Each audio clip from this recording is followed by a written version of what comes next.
மக்களுக்கு நல்லது பண்றதுக்கு அரசியலுக்கு வாங்கடா, கொள்ளை அடிக்கிறது கொலை பண்றதுக்கு மாடா அரசியலுக்கு.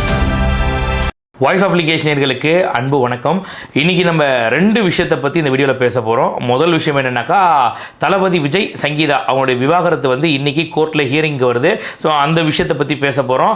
அடுத்த விஷயம் என்ன அப்படின்னு பார்த்தீங்கன்னா, தளபதி விஜய் வந்து ஒரு சர்ச்சில் முழங்காலிட்டு வேண்டிட்டு போன அந்த ஒரு விஷயம், அதை பற்றி கொஞ்சம் பேச வேண்டிய கட்டாயத்துக்கு தள்ளப்பட்டிருக்கோம். ஸோ அதை பற்றியும் பேசணும். மக்களுக்கு ஒரு விஷயங்கள் தெளிவாக புரிய வைக்க வேண்டியது இருக்குது. இன்னொன்று கடைசியாக வீடியோ முடிக்கிறதுக்கு முன்னாடி பார்த்தீங்கன்னாக்கா, ஒரு முக்கியமான ஒரு தகவல் அப்படின்னு வச்சுக்கோங்க, அதை பற்றியும் நம்ம பேச போகிறோம். அது என்னன்றதை வீடியோட லாஸ்ட்டில் நான் சொல்கிறேன். முதல்ல வீடியோ ஸ்கிப் பண்ணாமல் ஃபுல்லாக பாருங்கள். வாங்க இப்போ வீடியோக்குள்ளே போகலாம்.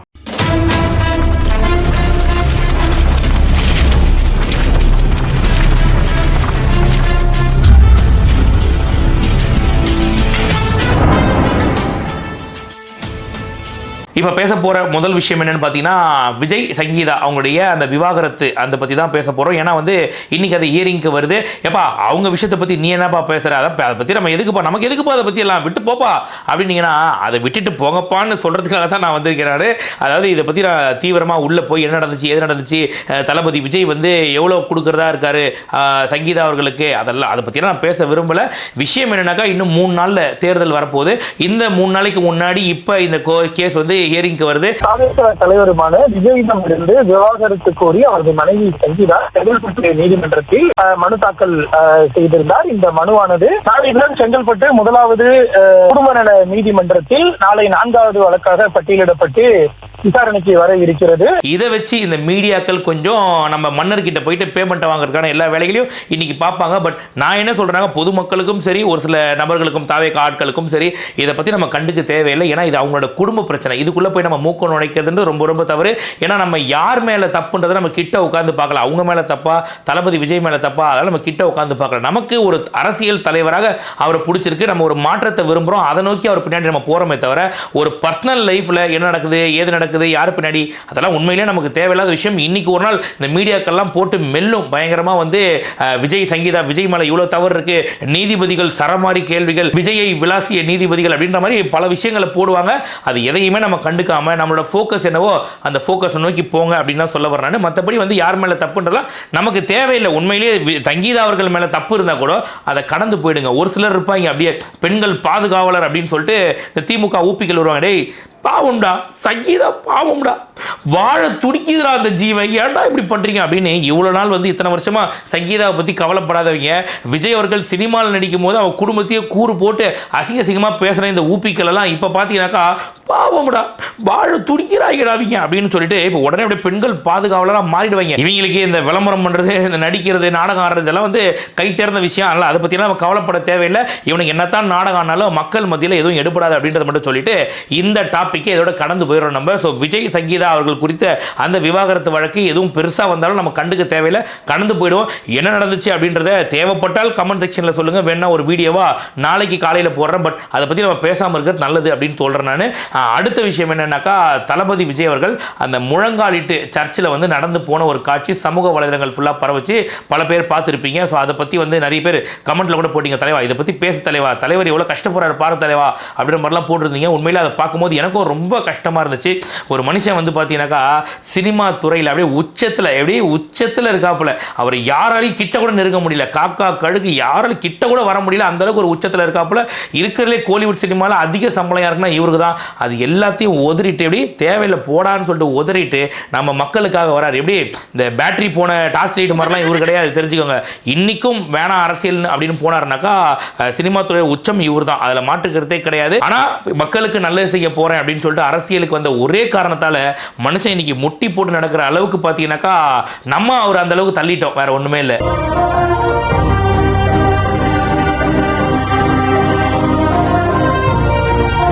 இப்போ எனக்கு ஒரே ஒரு கேள்வி மக்களாகிய உங்ககிட்ட என்னன்னாக்கா, தளபதி அவர்கள் முழங்காலிட்டு நடந்து போக வேண்டிய அவசியம் என்ன?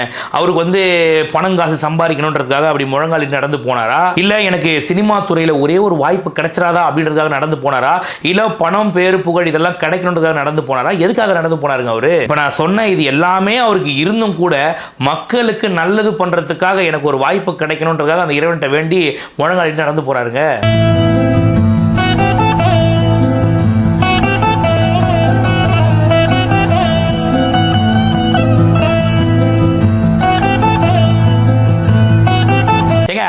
படம் ஓடணும் அப்படின்னா கூட பார்த்தீங்கன்னாக்கா முழங்காலிட்ட நடந்து போலங்க. உண்மையிலேயே மக்களுக்கு நல்லது பண்ண இந்த நாசக்காரன் கிட்ட இருந்து இந்த நாட்டை காப்பாற்றணும், மக்களை காப்பாற்றணுன்ற காரணத்துக்காக கடவுள்கிட்ட இந்த அளவுக்கு வந்து முட்டி போட்டு நடக்கிற அளவுக்கு போயிட்டாருங்க தளபதி விஜய் அவர்கள். உண்மையிலேயே பார்க்கும்போது ரொம்ப கஷ்டமா இருக்கு. ஏன் தெரியுமா, அவர் வந்து இப்போ கடவுளை வேண்டிட்டு போறதெல்லாம் நாங்கள் தப்பு சொல்லலை. கடவுளை வேண்டது நல்ல விஷயம் தான். ஏன்னா ஒவ்வொருத்தர் வந்து ஒரு விஷயமா ஒரு விதமாக கடவுளை வழிபடுவாங்க. தளபதி அவர்களை பண்றது தப்புன்னு நாங்கள் சொல்ல வரல. ஆனால் இதில் ஒரு விஷயத்தை நம்மளால உணர முடியுது. என்னன்னாக்கா, ரெண்டு பெரும் முதலைகள், எப்படி திமுக அதிமுக அப்படின்ற ரெண்டு பெரும் முதலைகள் அவ்வளோ 25 கட்சி கூட்டணி 13 கட்சி கூட்டணி வச்சுக்கிட்டு அப்படி பலமா இருக்கிறாங்க. அந்த ஒரு ஏரிக்குள்ள இறங்கி நான் தூர்வார் நான் சரி போடுறேன்டா அப்படின்னாக்கா அந்த முதல்ல என்ன பண்ணோம், அந்த மனுஷனை கடிச்சு கொன்றோம். புரியுதுங்களா? ஆனா இது எல்லாத்தையும் தாங்கிட்டு நம்ம பார்த்துருப்போம் கரூர்லயே வந்து அந்த முதலைகள் என்ன பண்ண பார்த்துச்சு அப்படின்னு சொல்லிட்டு. ஸோ வந்து தளபதி அவர்கள் அந்த ஏரியை தூர்வாரி சுத்தம் பண்ணி கரையை கடந்து வரணும் அப்படின்னாக்கா அதுக்கு மக்களாகிய நாம சப்போர்ட் பண்ணணும். கண்டிப்பா திரும்பவும் சொல்றேன், ஒரு வாய்ப்பு நம்ம தளபதி அவர்களுக்கு கொடுக்கல அப்படின்னாக்கா இந்த ரெண்டு பெரும் முதலைகள் தளபதி விஜய் அவர்களை அடுத்த 5 வருஷத்துக்குள்ள என்ன பண்ணுவாங்கன்றதை நான் சொல்ல தேவையில்லை. நீங்களே கொஞ்சம் கண்ணை மூடி யோசிச்சு பாருங்க. இது தளபதி விஜய் அவர்களுக்கும் நல்லாவே தெரியும். அடுத்த 5 வருஷத்துக்குள்ள மொத்தமா கட்சியை காலி பண்ணுவாங்க. கட்சி மேல கேஸ் போடுறாங்க. ஒரு பொதுக்கூட்டம் நடத்த விட மாட்டாங்க. இன்னைக்கு தளபதி விஜய் அவர்கள் விஜய் வீட்டை விட்டு வெளியே வா அப்படின்னு சொன்னவங்களாம் இன்னைக்கு பார்த்தா பெரம்பூர்ல வீடா போய் ஓட்டு சேகரிக்க ஆரம்பிச்சிட்டாப்ல தளபதி அவர்கள். அந்த லெவலுக்கு இறங்கி போயிட்டாப்ல. ஏன்னா இவருக்கு சுதந்திரம் கொடுக்கல இவ்வளவு நாளா. வேணும்ட்டே காவல்துறையை வச்சு எதுவுமே முடியாது. எப்போ வந்து சென்னை ஆணையர் அருண் அவர்களை வந்து மாத்தினாங்களோ அதுக்கப்புறமா தான் தாவேகாவால முழு மூச்சா இறங்கி செயல்பட முடிஞ்சது. அப்போ காவல்துறையை தன்னோட ஏவல் துறையா வச்சு திமுக இவனால் வேலை பார்த்துக்கின்றது தெரியுது அவங்களுக்கு. விஜய் அவர்கள் வெளியில வர ஆசைப்படுறாரு. விஜய் மக்களோட மக்களா இருக்க ஆசைப்படுறாப்புல. ஆனா இது எதையுமே நடத்த விடாம பார்த்துக்கிறது திமுக. இதையும் பண்ணிட்டு புள்ளியும் கில்டு தொட்டிலையும் ஆட்டுற மாதிரி தளபதி விஜய் அவர்கள் வெளியில வா அப்படின்னு சொல்றது இவங்க தான், வெளியில வரவிடாம பார்த்துக்கிறது இவங்க தான். இந்த மாதிரியான ஈன வேலைகள் எல்லாம் பார்த்துட்டு விஜயை வீட்டு விட்டு வெளில வர சொல்லுங்க. பனையூர் பண்ணையாருன்னு கேவலமான ஒரு அரசியல் ஒன்று பண்ணுவாங்க. இப்போ நீங்க வேணா பாருங்க, நாளைக்கு காலையில நம்ம சிஎம் சார், முன்னாள் சிஎம் சார் இருக்கார் இல்லையா, அவர் இதே மாதிரி முட்டி போட்டு நடக்கிறாரா இல்லை மட்டும் பாருங்கன்னா, தளபதி வந்து செல்ஃபி எடுத்தா இவங்களும் செல்ஃபி எடுக்கிறாங்க. தளபதி ரேம்ப் வாக் போனா இவங்க ஒரு டக் வாக் போறாங்க. தளபதி விஜய் அவர்கள் ஒரு பேண்ட் சட்டை போடுறாங்க, அதே கலர்ல அதே டெய்லர் அதே வாடகைன்ற மாதிரி ஒரு பேண்ட் சட்டை போட்டு சுத்துறாங்க. தளபதி விஜய் ஒரு இளநீ குடிச்சாரா இவரும் இளநீ குடிக்கிறாப்புல. இந்த மாதிரி எல்லாமே தளபதி விஜய் அவர் காப்பி அடிக்கும் போது இப்போ இதையும் இவங்க காப்பி. நாளைக்கு பாருங்க முட்டி போட்டு நடக்கிறாங்களே, அப்பாவும் பிள்ளையும் போட்டி போட்டு முட்டி போட்டு நடக்கிறாங்களா இல்லைன்னு மட்டும் பாருங்களேன். ஆனா இது வரைக்கும் முட்டி போட்டு நடந்தாங்களா, ஒரு இறைவனை வேண்டாங்களா, இல்ல மக்கள் கிட்டையாவது ஒரு பயபக்தியோட போயிட்டு எங்களுக்கு ஓட்டு போடுங்கன்னு மனசார கேட்டாங்களா? ஒரு அம்மா காலில் விழுந்து மனு கொடுக்குது, அதே புஷ் தள்ளி விட்டு போறாரு நம்ம முன்னாள் முதலமைச்சர் அப்படின்னும் போது அவங்களுக்கு மக்களை பத்தி என்ன ஆக்குறது? ஏன் தெரியுமா, 75 வருஷ கட்சி சூரியன்னா எல்லாருக்கும் தெரியும், அவள் தான் போதும். நாங்கள் போயிட்டு சும்மா விஜய் மாதிரிலாம் இறங்கி, உண்மையிலேயே சொல்றேன், தளபதி விஜய் அவர்களுக்கெல்லாம் இறங்கி வந்து இவங்க ஒரு கட்சி ஆரம்பிச்சு அந்த கட்சியை நடத்தி இந்த அளவுக்குலாம் இவங்க நின்னாங்கன்னு வச்சுக்கோய, இவங்களுக்கு பெரிய ஒரு சல்யூட் கொடுக்கலாம். ஆனால் 75 வருஷ கட்சி, அண்ணா ஆரம்பிச்ச கட்சி அப்படியே எங்கள் அப்பா வச்சு ஓட்டினாரு, இப்போ நான் வச்சு ஓட்டுறேன், என் பையன் என் பேரன் அப்படியே வச்சு ஓட்டுவாங்க. சூரியன்றது எல்லாருக்கும் தெரியும்பா, அவ்வளோதான்ப்பா அப்படின்ற அந்த தெனாவுட்டுனால தான் பார்த்தீங்கன்னாக்கா இவங்க யாரை பற்றியும் கவலைப்படலை. நீங்கள் தளபதி மாதிரி முட்டி போட்டு நடக்க சொல்லலை, மக்களை மதிங்க. உங்களை வந்து காலில் விழுந்து ஒரு அம்மா வந்து மனு கொடுக்குறாங்கனாக்கா அதை பிடிச்சி ஏழனமா தள்ளி விட்டு போகாதீங்கன்னு சொல்கிறேன் நான்.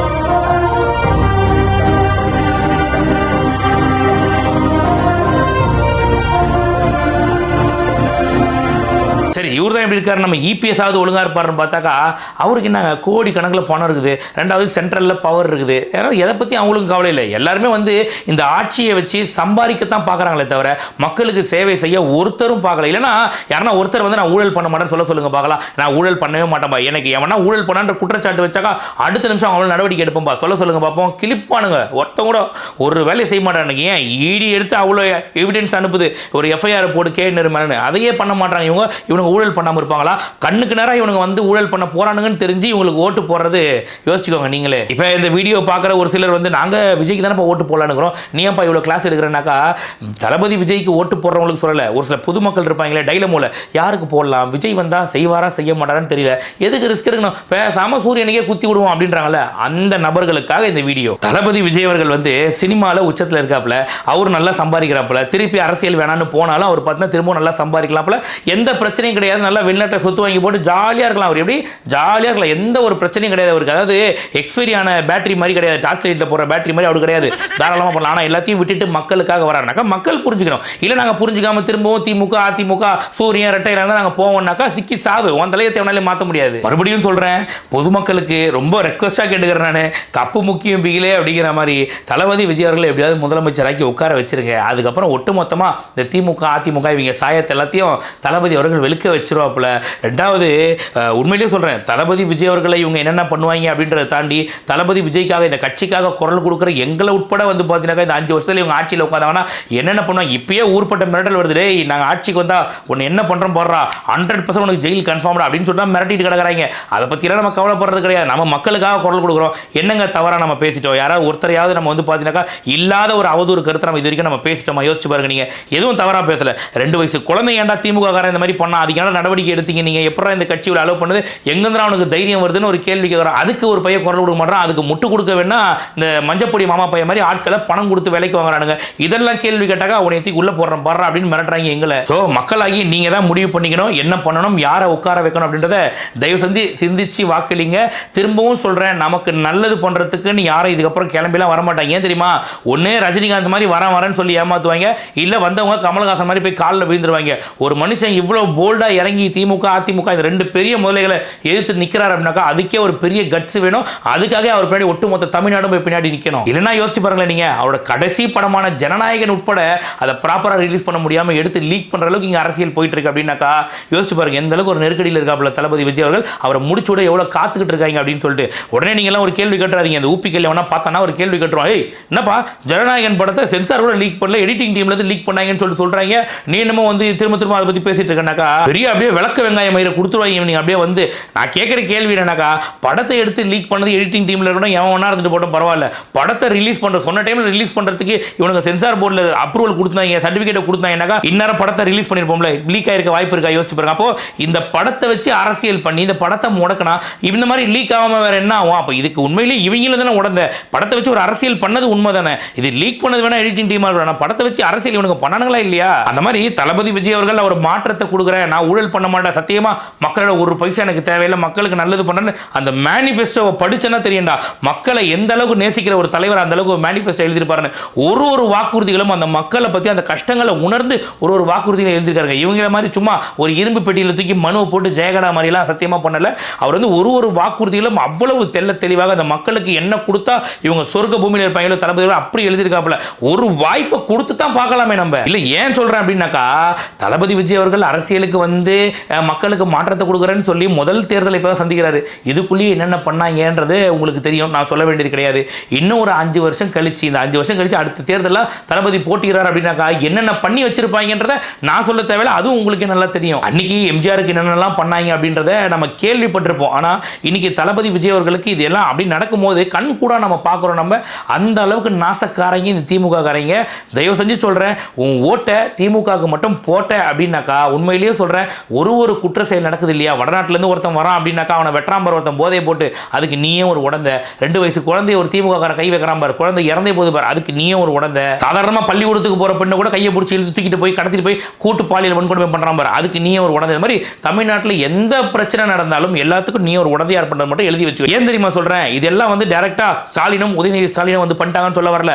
குற்றங்கள் நடக்குது அப்படின்னாக்கா அதுக்கு தண்டனைகள் கடுமையாக இருக்கணும். இவங்க குற்றத்தை பற்றி கவலைப்படுறது இல்லையே. ஏன்னா எம்எல்ஏ பழனியாண்டியோட பையன் இருக்கான்ல, அவனோட காரில் வந்து 10 அடி ஆழத்தில் ஒரு பணம் கிடக்குது அப்படின்னா பார்த்துக்கோங்க என்ன ஆக்ஷன் எடுத்தாங்க இது வரைக்கும். அதை பற்றி மீடியாக்களும் அன்னைக்கு பேசியதோட அதுக்கப்புறம் பேசவே கிடையாது. இப்போ நான் சொன்னதுக்கு அப்புறம் தான் உங்களுக்கே ஞாபகம் வந்திருக்கும். எத்தனை பேர் இதை பற்றி ஃபாலோ பண்ணியிருப்பீங்க யோசிச்சு பாருங்க. அந்த மாதிரி எதை பற்றியுமே யாரை பற்றியுமே கவலைப்படாமல் என்ன வேணா பண்ணிக்கலாம், நம்ம என்ன பண்ண முடியும், நம்மகிட்ட அதிகாரம் இருக்கு பார்த்துக்கலாம் அப்படின்னு சொல்லிட்டு கிட்னியை திருடி ஒரு பக்கம் விற்கிறானுங்க, குவாரிக்குள்ளே போட்டு புதைக்கிறானுங்க, நம்மளை எதிர்த்து கேள்வி கேட்டாக்க கேமரா தூக்கி ரிப்போர்ட்டர் கூட பார்க்க மாட்டேங்கிறானுங்க. இந்த அளவுக்கு ஒரு அராஜகம் எங்கேருந்து வருதுனாக்கா ஆட்சி எங்ககிட்ட இருக்கு, எங்களை யார் என்ன பண்ணிட முடியும், ஒன்றும் பண்ண முடியும் அப்படின்ற அந்த தைரியம் போகணும்னாக்கா ஒரு மாற்றம் வந்தே ஆகணும். கண்டிப்பாக வந்து இந்த சூரியனுக்கு குத்துறவன் எல்லாம் தூக்கி விசிலுக்கு குத்தினா மட்டுமே தான் இவங்களோட கொட்டத்தை அடக்க முடியும். உண்மையிலேயே இந்த அளவுக்கு தொண்டை தண்ணி வத்த கத்துறேன். நான் என்கிட்ட எவ்வளோ பேரம் பேசுறாங்க தெரியுமா? நான் இப்போ இந்த யூடியூப்ல போடுற வீடியோக்கள் ஒரு வருஷத்துக்கு நான் போட்டு சம்பாதிக்கிற வீடியோவை வெறும் திமுகவுக்கு நான் வந்து பிரச்சாரம் பண்ணால் எனக்கு இவ்வளோ கொடுக்குறேன்னு சொல்லிட்டு ஒரு தொகை பேசுறாங்க தெரியுமா? நான் ஓப்பனாக பேச விரும்பல, ஆனால்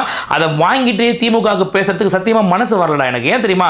பணம் ரொம்ப முக்கியம் தான், இல்லைன்னு சொல்ல. ஆனால் இப்படி கேவலமாக சம்பாதிக்கணுமா? நம்ம பணத்தை வாங்கிட்டு மக்கள்கிட்ட இவன் நல்லவன் தான் போங்க நீங்க உள்ள போங்கன்னு சொல்லிட்டு கிணத்துல பிடிச்சி தள்ள முடியுமா? யோசிச்சு பாருங்க.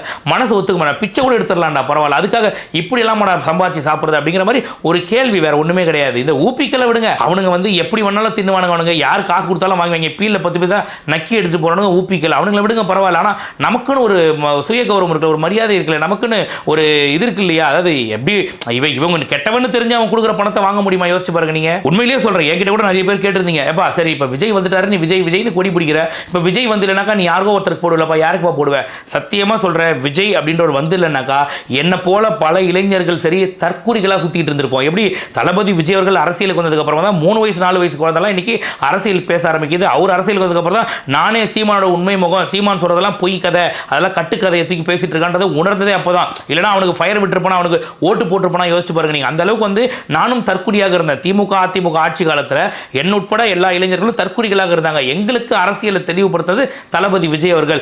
தளபதி விஜய் அவர்கள் வராமல் இருந்தாருன்னா மேபி இவங்களை பற்றி தெரிஞ்சிருந்தாக்கா நான் யாருக்கு போட்டிருப்பேன் அப்படின்னாக்கா நோட்டாக்கு போட்டிருப்பேனே தவிர திமுக அதிமுக நாம் தமிழர் கட்சிக்கு சத்தியமாக போட்டிருக்க மாட்டேன். ஒரு மாற்றம் வேணும்னு விரும்பக்கூடியதால தான் இன்னைக்கு நான் தளபதி விஜய் அவர்களுக்கு போடுறேன். நாளைக்கே அவரோட ஆட்சி சரியில்லை, அவர் ஆட்சியில் பிழை இருக்கு, ஒரு எம்எல்ஏவும் தப்பு பண்ணுறாங்க, அதை தளபதி அவர்களும் கண்டிக்கல அப்படின்னாக்கா கண்டிப்பாக சொல்கிறேன் அடுத்த ஒரு மாற்றத்தை நோக்கி நான் போவேன். நான் கண்டிப்பாக வந்து இதே தாவேக்காவை விமர்சிக்க ஆரம்பிப்பேன். அதில் மாற்று கருத்தே கிடையாது. ஆனால் ஒரு மாற்றம் அப்படின்றது கண்டிப்பாக வேணும். அதுக்கு நாம எல்லாருமே வந்து விசில் சின்னத்துக்கு ஓட்டு போட்டே ஆகணும்னு மக்கள்கிட்ட ஒரு கைண்ட் ரெக்வஸ்ட் வச்சுக்கிறேன். இன்னொரு முக்கியமான விஷயம், நான் வீடியோட ஆரம்பத்தில் சொல்லியிருப்பேன், இந்த மாதிரி ஒரு லாஸ்ட்டில் ஒரு முக்கியமான விஷயம் ஒன்று சொல்கிறேன் அப்படின்னு சொல்லிட்டு நிறைய பேர் வந்து கேட்டிருந்தாங்க எடப்பாடி தொகுதி என்னங்க அப்படின்னு சொல்லிட்டு. எடப்பாடி தொகுதியில் தமிழக வெற்றி கழகம் சார்ந்து யாருமே போட்டியிடலை. ஏன்னா அங்கே அருண்குமார் அப்படின்றவர் பார்த்தா நம்ம முதுகுலேயே குத்திட்டாப்புல அவர் வந்து பணம் கொடுத்து விலைக்கு வாங்கிட்டாங்கன்னு சொல்லப்படுது. விடுங்க பரவாயில்ல, அது எச்சப்பையில் வந்து பேச வேண்டாம், நம்ம விட்டுருங்க. பட் இப்போ வந்து பார்த்தீங்கன்னாக்கா சுயேட்சை வேட்பாளரான பிரேம்குமார் அப்படின்றவர் தொலைக்காட்சி சின்னத்தில் நிற்கிறாப்புல. அவருக்கு நம்ம தாவேகா வந்து ஆதரவு தெரிவிச்சிருக்கு. ஸோ இந்த சேனல் மூலியமா நான் எல்லாருக்கும் சொல்லிக்க விரும்புறது என்னன்னா, எடப்பாடி தொகுதி மக்கள் யாராவது பார்க்குறீங்க சேனலை, இல்லை உங்களுக்கு தெரிஞ்சவங்க யாராவது எடப்பாடி தொகுதியில் இருக்காங்க, இந்த வீடியோவை ஷேர் பண்ணி விடுங்க. என் பேர் வந்து பிரேம்குமார்.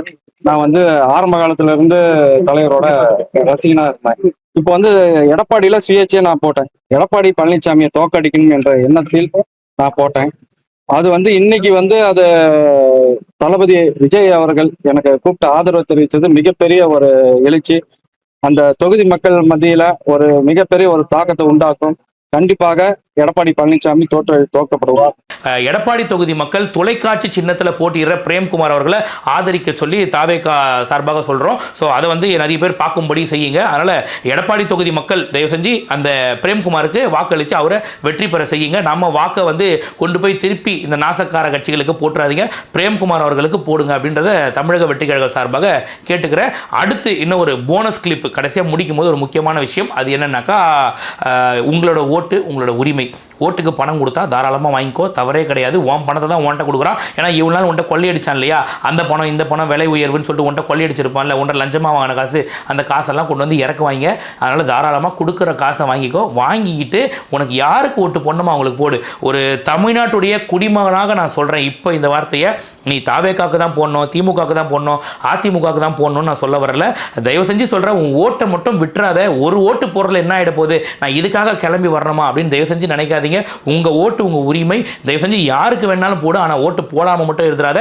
தமிழ்நாட்டுடைய குடிமகனாக நான் இதை சொல்கிறேன். இப்போ ஒரு தளபதி ரசிகனாக, தளபதி தொண்டனாக, ஒரு மாற்றத்தை விரும்பக்கூடிய நபராக நான் சொல்ல விரும்புவது என்ன அப்படின்னாக்கா, தயவு செஞ்சு சொல்கிறேன், திமுக அதிமுக போன்ற இந்த நாசக்கார கட்சிகள் நமக்கு வேண்டாம். ஒரு மாற்றம் பிறக்கணும். அப்போ தான் வந்து மக்களுக்கும் என்ன பண்ணுறாரு தளபதி விஜய் அப்படின்றது தெரியும். தளபதி விஜய் அவர்கள் யாருன்றதை மக்களும் புரிஞ்சிக்க முடியும். தயவு செஞ்சு பெருவாரியான மக்கள் வந்து தளபதி விஜய் அவர்கள் விசில் சின்னம் உங்கள் தொகுதியில் யார் வேணா இருக்கட்டும், 233 தொகுதியும் வந்து பார்த்தீங்கன்னா தளபதி விஜய் தான் கேண்டிடேட் அப்படின்ற மாதிரி நிறைய கேண்டிடேட்டை நான் நேரடியாகவே பார்த்துருக்கேன். எல்லாருமே அவ்வளவு பியூராக வேலை பார்க்குறாங்க, அவ்வளோ உண்மையாக வேலை பார்க்குறாங்க, எதையுமே எதிர்பார்த்து வேலை பார்க்கல. நான் வந்தால் இந்த தொகுதியில் இந்த பிரச்சனைக்கு அந்த பிரச்சனையை நான் சரி செய்வேன்.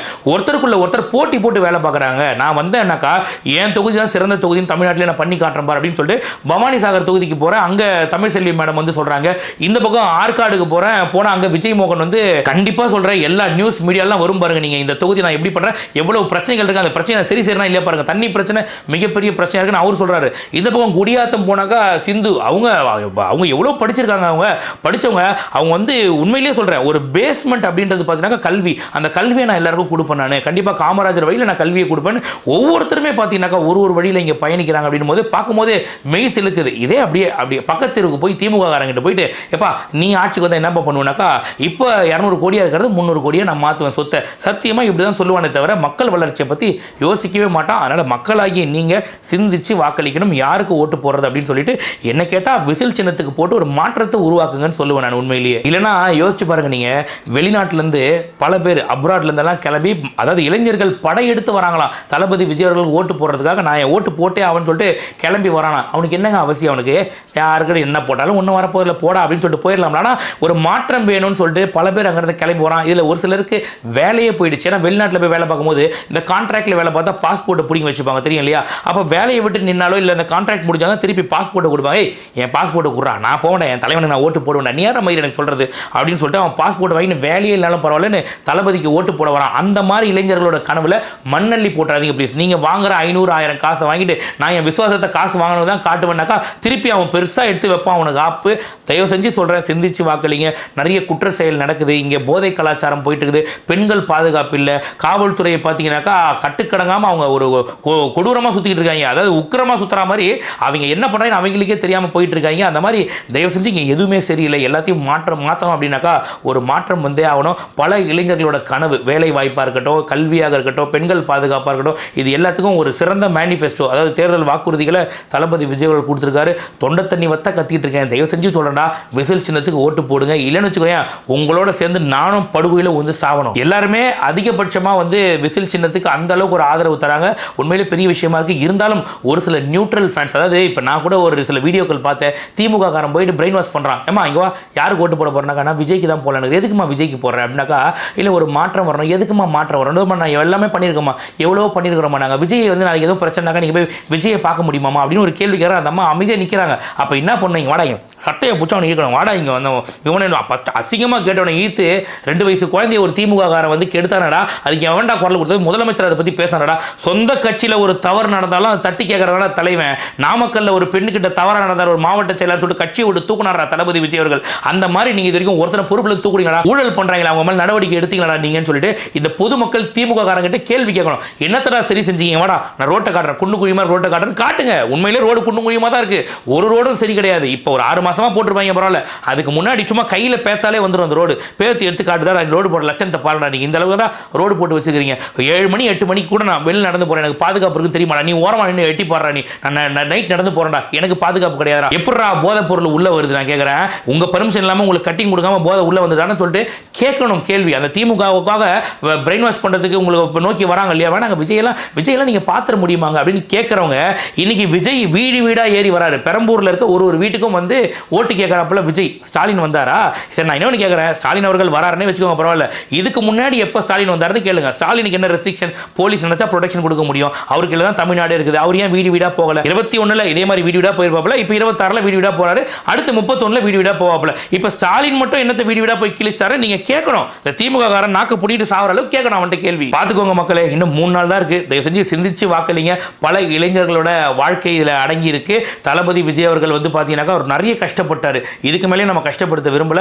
ஓகே, அவர் நல்லவரோ கெட்டவரோ வந்து நல்லது செய்வாரோ கெட்டது செய்வாரோ, இது வரைக்கும் திமுக ஆட்சியை பார்த்துட்டோம், அதிமுக ஆட்சியை பார்த்துட்டோம். அவங்க குடும்பத்துக்கு சொத்து சேர்க்கறது மட்டுமே வந்து ஒரு வேலையாக வச்சுட்டு இருந்தாங்க. ஒரு மாற்றத்தை நோக்கி தான் போவோமே நம்ம. ஒரு முறை தளபதி விஜய்க்கு தான் ஓட்டு போட்டு பார்ப்போம், என்ன பண்ணுறாரு பார்ப்போம். சரியில்லைன்னா மாற்றிடுவோம், தேவையில்லை. 5 வருஷம் தானே, 5 வருஷம் கழிச்சு திருப்பி மாற்றுறதுக்கான பவர் நம்மகிட்ட இருக்கு இல்லையா? தளபதி விஜய்க்கு வேண்டாம், பட் ஒரு தடவை ஓட்டு போட்டு தான் பாருங்களேன். ஸோ நல்ல முடிவு எடுப்பீங்கன்னு நம்புறேன். நல்லதே நடக்கும், வெற்றி நிச்சயம். நன்றி, வணக்கம். கான்ஃபிடென்ட்டா இருங்க சார், நல்லதே நடக்கும் சார், வெற்றி நிச்சயம் சார்.